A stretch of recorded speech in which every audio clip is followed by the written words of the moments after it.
Tempat yang tidak pernah di skip kalau ke Cirebon. Yo, mari si paling mercon punya menu baru guys. Ini cumi yang versi kecil ya.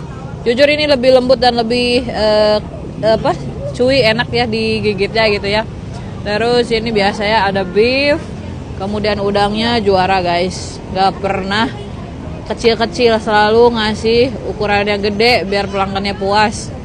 Dan ini nah versi yang gedenya bisinya serem abi mah gede teuing cuy ya. Tadi yang ini ya, yang menu barunya guys.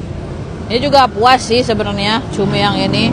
Dan bisi nggak suka beef, nggak suka udang, nggak suka cumi ya, ayam bisa jeung dog. Ieu nya mulai dari belum menetas dan sudah menjadi hayamnya juga ada. Sambalnya bisa dipisah, bisa dihijikeun, bisi gitunya, dengan cuma pengen dicocol-cocol aja. Pisahkan aja guys. Bisi lada teuing mah. Da soalna wah dar dor ladana